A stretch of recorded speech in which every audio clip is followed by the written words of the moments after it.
दोस्तों, अगर हम इतिहास के पन्नों को देखें तो उस समय ज़्यादातर हमें मुगलों का ही राज देखने को मिलते थे।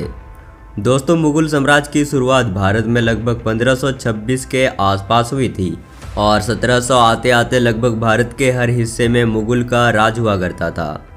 और 1707 के बाद मुगल साम्राज्य में ज़्यादा ताकतवर योद्धा न होने के कारण धीरे धीरे मुगल साम्राज्य का राज खत्म होना शुरू हो गया था। दोस्तों, आज के वीडियो में मुगल शासक के बारे में बताएंगे जिसे देखकर आपके भी रोंगटे खड़े हो जाएंगे। उससे पहले वीडियो को लाइक एंड चैनल को भी सब्सक्राइब करना ना भूलिएगा। भारत में अगर बाहर से आके कोई शासन किया तो वो है मुगल। मुगलों ने भारत में 300 सालों से भी ज़्यादा वर्षों तक शासन किया था और ऐसा भी कहा जाता है कि बाबर बहुत ही कम उम्र में ही फरगना को जीत गए थे, लेकिन ज़्यादा दिन तक वहाँ राज नहीं कर पाए और कुछ ही दिनों में वो हार भी गए। कहा जाता है कि बाबर के शुरुआती जीवन कुछ खास नहीं थे, उसे काफ़ी मुश्किलों का सामना करना पड़ता था, लेकिन इस मुश्किल समय में भी उसके वफादारों ने उसका साथ नहीं छोड़ा। कुछ सालों के बाद उसका दुश्मन किसी और दुश्मन से दुश्मनी निभा रहे थे।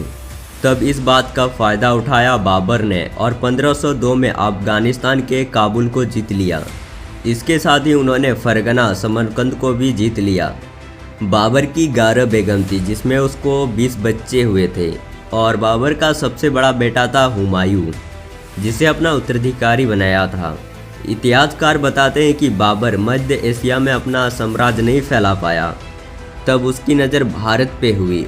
उस समय दिल्ली के सुल्तान बहुत सी लड़ाइयाँ हार रहे थे।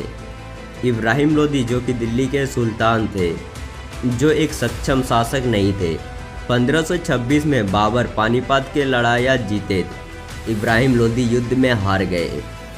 सबको लग रहा था कि इस लड़ाई के बाद बाबर भारत छोड़ देगा, लेकिन सब गलत सोच रहे थे। बाबर ने भारत में ही अपना साम्राज्य फैलाने के लिए ठान लिया।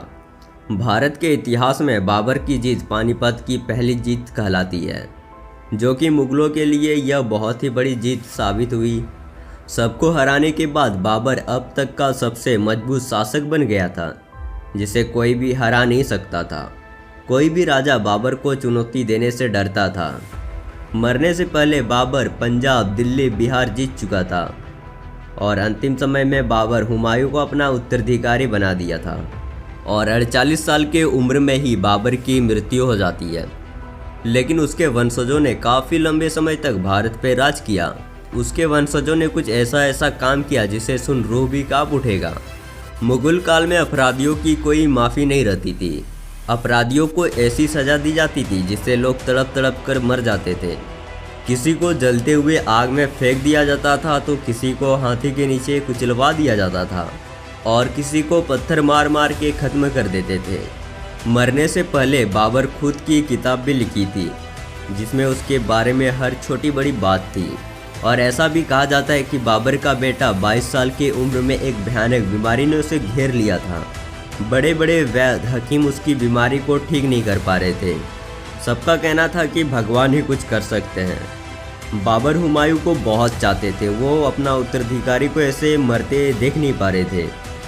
तब उन्होंने एक दिन हुमायूं के पास जाकर भगवान से प्रार्थना की, चाहे तो मेरी जान ले लो लेकिन मेरे बेटे को ठीक कर दो। और कुछ ही दिन के बाद हुमायूं ठीक होने लगे और जैसे ही हुमायूं ठीक होते गए बाबर बीमार पड़ते गए। सबने इसे भगवान का ही चमत्कार समझा। 1530 में हुमायूं जब पूरी तरीके से ठीक हुआ तब बाबर का मौत हो गया। इसके बाद हुमायूं मुगल शासक बने और दिल्ली के गद्दी पर राज किया। कुछ इतिहासकार कहते हैं कि अकबर सबसे अच्छे शासक थे जो कि हिंदू और मुस्लिम को बराबर देखते थे। और कुछ इतिहासकार कहते हैं कि अकबर क्रूर, निर्दय और हवस से भरा हुआ शासक था। चलिए आपको बताते हैं और आप हमें कमेंट करके बताना कि अकबर अच्छे शासक थे या फिर बुरे शासक। इतिहासकार कहते हैं कि अकबर ने सती प्रथा बंद करवाया था, तो वहीं दूसरे इतिहासकार कहते हैं कि अकबर ने सती प्रथा केवल इसलिए बंद करवाया था ताकि वो युद्ध में मरे राजाओं की सुंदर रानियों को अपने हरम में ले सके। अकबर ने हिंदू राजाओं के हराने के बाद उसकी बहु बेटियों से विवाह किया और बदले में उसके राज वापस कर देते थे। इस तरह उसने अपने हरम में सैकड़ों हिंदू औरतों को रखा था और ऐसा भी कहा जाता है कि अकबर हवस से भरा हुआ आदमी था। उसके हरम में 5000 औरतें थीं जो कि उसका और उसके दरबार के लोगों को मनोरंजन के लिए रखी गई थी। यही सभी बातों के वजह से अकबर को महान नहीं माना जाता है। तो मिलते हैं अगले वीडियो पे, तब तक के लिए बाय बाय दोस्तों।